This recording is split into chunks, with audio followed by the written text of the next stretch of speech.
What is up, guys? Today we are talking about this, the professional stabilizer. This happens to be a newer professional stabilizer, but you don't want to see the box, you want to see this. You see a lot of these online, same kind of concept. It's got the little bar with the handle that's kind of 3-axis. It's not really, it's just a ball head in there. You balance it, you've got the little level in here. You attach your camera on top of here. It comes with 3 weights and they all screw on and off, and then you have 2 knobs to adjust the weights when you balance this guy. I bought it because I just wanted to see if it was junk or not. I honestly wasn't expecting much and didn't get much in return. This particular model came with a phone mount and a GoPro mount. I think it was $15, $14.99. If I could find the link again, I'll put it in there. I mounted my Lumix G7, which this is shot on. It didn't work. I'll show you some footage. So yeah, I never got it balanced. It was just I couldn't do it. I spent a lot of time, and you can see a couple wobbly shots. So I mounted this Crosstour action cam, which I'm a huge fan of because they are $40 and they shoot fairly decent quality. I'm not spending $300 on a GoPro, you know what I mean? I spent $40 on the Crosstour. I love these things. Ask me about it if you don't know what it is. Anyway, I mounted this on my stabilizer just to find out stabilizer couldn't really adjust to how light this was. I had a couple little adapters, 3/4 and 1/8 adapters that weigh a little bit. They're like copper or something, and I screwed them on, you know, and it ended up being heavy enough to balance it. So here's the test footage with the GoPro action cam. So with the action cam, I actually tested it the longest. I played with the stabilizer. I watched some videos on how best to stabilize with one of these handheld units. So I just took like 20 minutes to describe what I did with the stabilizer. I'm actually gonna just take you guys outside with me to test it right now, just because I feel like I could do a little better outside, and I don't know, more fun that way. Alright, so I mounted the GoPro on here, and as you can see, I have movement. So you want to test these things going straight back, kind of like straight back, straight forward. You can see it's wobbling, so that's not good. I don't like that. Secondly, I mean honestly, if you just spin it, it could have a cool effect, you know, kind of stabilize that way. So I had to balance it as close as I could get it, and that kind of sucks. It's in the circle in the center, it's just not perfect. So here's a test. You see me, I may not be in focus over there, but whatever.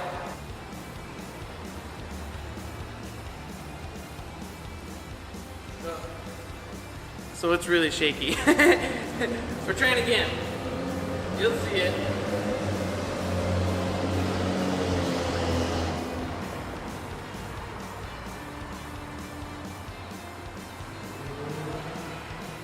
So this is as good as I can go with this tripod. I don't know. It's alright, so we're gonna do the test. Coming just straight at it, just so you guys can see.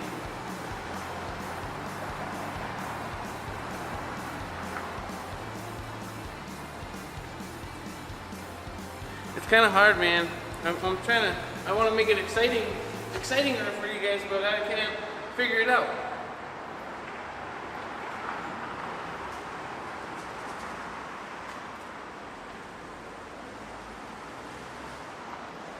So there's a couple shots with what I got.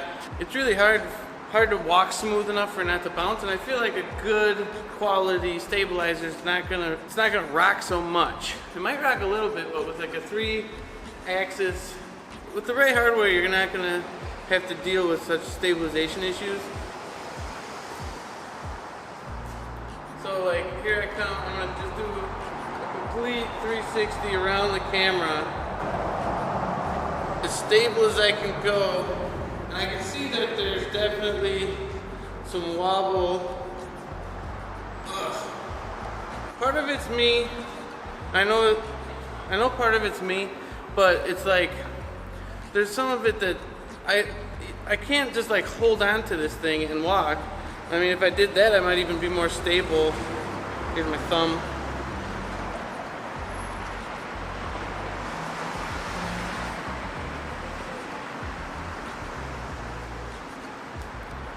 So like, that's my shot, just trying to use this as the balancer and me holding it like this.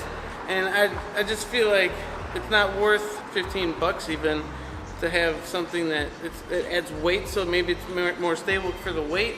I have the shots of me in the house with like the bubblegum machine here, but I don't know if it's really gonna like help the overall outcome by having this as your weight. But you be the judge. I'm not sure how I'm gonna edit all this together, but it's okay. So like here, you guys can't see it because I'm not moving the tripod, but I'll use the gimbal, the stabilizer, just for the dog right now.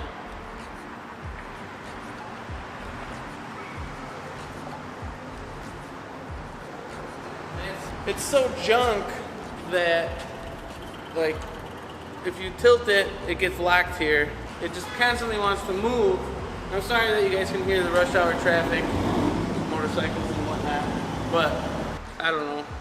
I don't know, like, if it's just me having no idea what I'm doing, or the stabilizer itself just being super cheap and hard to balance. If you have some tips on that, well, I don't know. Let's cut back to the studio. Okay. So one thing I want to add is I didn't take a ton of time trying to master the stabilizer.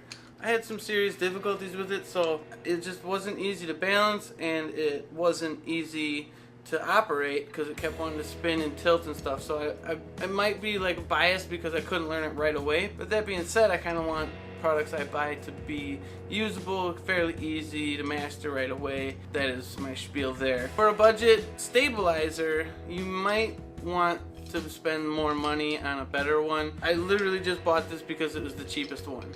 I just wanted to see if I could get it to work the way stabilizers have worked on videos that I've seen. And you know, with practice, I think, and I'm gonna say with a lot of practice, I think I could get this thing to do a semi-decent job. The whole goal is to kind of like to go towards an object, pan the object, and like move back away from it. And that's kind of what I want a stabilizer for, or to like enter rooms, to be a little more cinematic. That's what I want the stabilizer for. So all the camera shooting and the hallway work, it was literally as fast as I could figure out how to mount it. It probably took me like 35 minutes to like mount, balance, and shoot some video. So I didn't take a ton of time. So if it's stable enough that you think you could take more time and mount your stuff on here and make it work, then by all means this might be worth it as a cheap stabilizer. Like I said, 15 bucks, you can't beat it. I, however, do not like it. I'm gonna spend maybe some more time one of these days and maybe make another video. So thanks for watching Luke Learns. I would appreciate comments if you guys have any tips on this